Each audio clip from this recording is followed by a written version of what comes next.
Baik, Pak Prof. Sarson. Bismillahirrahmanirrahim. Assalamualaikum warahmatullahi wabarakatuh. Waalaikumsalam. Terus tanggal 12 ini, semua kita sudah ngantuk-ngantuk juga. Besok kita ke kantor lagi yang punya kantor, yang tidak punya kantor ya kemana lagi. Oke, Bapak dan Ibu yang saya hormati, yang pertama begini. Kalau semua berasumsi, kalau saya tidak berhusnuzon, ini bukan masalah gratifikasi, tapi mungkin ini masalah hutang-fikasi. Jadi bukan gratifikasi, tapi hutang-fikasi. Hutang-fikasi. Ya, hutang-fikasi. Ada proses hutang.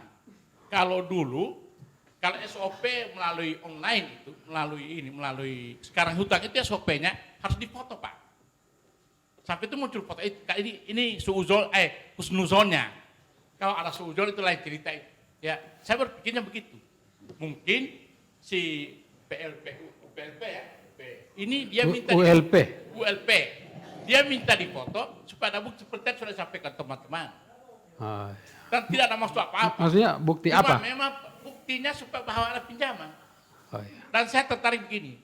Ada orang mau bertanya, kok 60 juta? Memang dulu orang berani pinjam 60 juta karena forex itu. Mereka bisa tanam. Ada pernah keluarga saya Pak baru pinjam dari bank sekian puluh juta. Dia tanam, tapi 1 bulan kemudian habis itu forex. Hampir jadi gila. Itu. Tapi itu saya tidak tahu begitu. Ya, saya cuma berhusnuzon. Yang berikut Pak, begini. Kalau kita bicara begini, asumsi ini memang dibangun dalam 3 hal. 3T. Yang pertama tilakulo, bahasa Gorontalo ini. Yang kedua tilahulo, dan yang 3 tilanggulo. Tilakulo itu artinya pendapatan. Orang kan bisa asumsi melalui kata itu termila metotondo itu. Termabilu itu. Itu filosofi orang Gorontalo itu Pak. Biasanya terjebak di dalam 3T itu. Yang berikut tilahulo. Tilahulo itu artinya pasangan. On manana awalota buaga gaga mata ton petilat helali. Itu yang dibangun dan asumsi-asumsi dibangun dari situ. Seperti ini. Saya melihat. Karena kepentingan menuju ke semua. Yang berikut. Terakhir, tilanggulo. Tilanggulo itu nama. Apalagi menjelang pemilu seperti yang dikatakan kali ini. Kita harus mencari nama. Dan ini memang bagus sekali untuk digoreng. Ini video ini bagus sekali untuk digoreng. Karena berkaitan dengan nama tadi. Ya, mudah-mudahan apa yang dikatakan oleh Pak pengamat politik tadi, ada yang jauh makin jauh, ada yang dekat makin dekat. Tapi jangan lupa HP ini karena mendekatkan kita orang yang jauh dan menjauhkan orang yang dekat.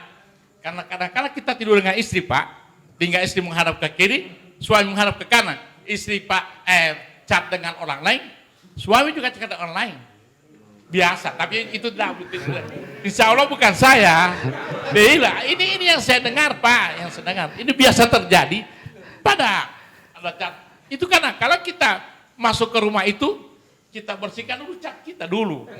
Kalau sekarang tidak, so expire itu. Ini yang terjadi pada kita Pak, yang kadang-kadang terjadi pada kita. Oleh sebab itu Bapak dan Ibu, dalam menyikapi ini, saya berharap jangan dulu ganggu ini Pak Tore. Ya Pak Bupati ya, saya mau karena ini pinjam dulu. Saya bukan untuk apa, saya ini bukan apa-apa. Saya akademisi yang sudah untuk apa lagi? Cuma saya berharap Gorontalo ini bisa bagus sekali Pak. Memang kalau kita lihat dari posisi itu betul juga. Jangan salahkan orang berasumsi bahwa ini ada kaitan-kaitan, jangan salahkan. Saya tidak menyalahkan itu, saya cuma berpikir dalam patokan asumsinya adalah husnuzon, bukan bersuujon. Karena kalau saya pola pikirnya pra matematika, jika benar-benar itu tadi lanjutkan. Nah sekarang polisi sudah melanjutkan. Selalu kita tunggu hasilnya. Kita belum bisa bicara apa-apa. Karena polisi masih sementara kerja atau penegak hukum masih bekerja. Dan kita tunggu mudah-mudahan dalam waktu yang tidak lama akan ada hasilnya. Mudah-mudahan Pak Hadi mengundang kita lagi di sini untuk membicarakan ini supaya tuntas, supaya terang benderang semua. Kalau jika benar, ya benar jadi benar. Jika tidak benar, Jangankan ini sementara bekerja seperti apa yang disampaikan oleh ada tadi yang dari LSM kerja Pak. Tapi jangan lupa juga SM yang lain itu memang memberikan suntikan kritikan itu adalah adrenalin baru buat pemimpin. Saya kalau begitu Pak, kalau kami di kampus biasanya dikritik itu biasa.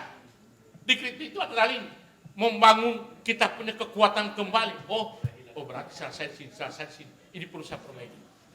Kan begitu Pak. Di Gorontalo sekali lagi saya katakan, ono opihelo iya, ya parau tolo iya. Walaupun sekarang pemenang DWS saja membayar. Kan begitu, ono opihelo delo pinjam tonel. Ini yang perlu kita gaungkan di Gorontalo ini Pak. Oleh sebab itu berkaitan dengan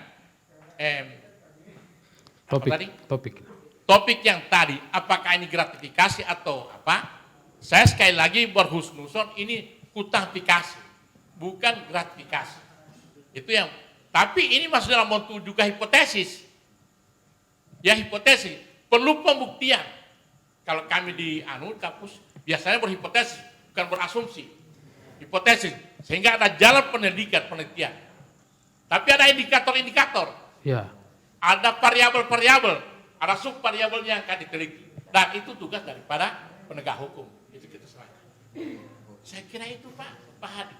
Sekali lagi saya tidak akan banyak komentar, cuma minta. Nah, kalau menilai itu hutang kan pasti ada alasan-alasannya Pak Prof. Kenapa Pak Prof mengatakan? Saya menilai hutang begini Pak. Ya. Karena kadang-kala saya cuma dapat bisikan dari teman yang di Pemda. Biasanya ULP itu kadang-kadang mereka presentasikan menjadi unit layan peminjaman. Ya, kan di sana banyak sumber duit itu biasanya mereka bisa pinjam, yang perlu itu bisa pinjam di situ. Dan itu tanpa agunan. Yang pinjam siapa? Yang perlu duit. Kan tidak mungkin yang tidak perlu duit dia pinjam kan. Biasanya pegawai Pemda itu juga kesian dia mau bolong ayo doi. Perlu kebutuhan pinjaman itu ada. Bahkan jadi pinjamnya di ULP ya? Kalau ada pegawai yang butuh uang? Kadang-kala itu yang terjadi Pak. Bahkan kami di kampus, kadang-kadang kan kebenaran belum dewa uti pada usaha dia itu. Dan tanpa agunan itu. Kalau melalui bank kan harus urus kiri kanan, ya agunan kiri kanan. Kalau ini, apalagi kalau hubungan kita baik, mungkin hubungan si ajudan ini bagus sekali dengan Kabak ULP, sehingga dia bisa nelpon, bisa pinjam sampai 60 juta. Nah pertanyaannya kan kenapa ULP yang jadi tempat peminjaman uang orang-orang ini? Dari mana sumber uangnya? Teman tadi, katanya itu Pak ULP itu juga punya bisnis yang besar. Biasanya itu pegawai juga punya bisnis Pak, bukan cuma gaji-gaji toh. Dan kita memang kalau berharap gaji, sedikit penghasilan kita. Kalau ingin jadi kaya, jangan jadi pegawai seperti saya ini. Harus jadi pengusaha. Dan biasanya ada pegawai juga yang pengusaha. Rica itu pengusaha, apalagi dia musim-musim rica yang mahal begini.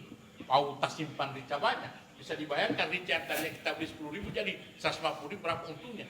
Berpuluh-puluh kali lipat. Bukan doi. Misalnya. Karena mereka sudah saling mengenal. Itu proses yang saya lihat hutang-hutang. Tetapi kalau di sisi lain, kalau itu ada pembicaraan lain, wallahu alam bisawab.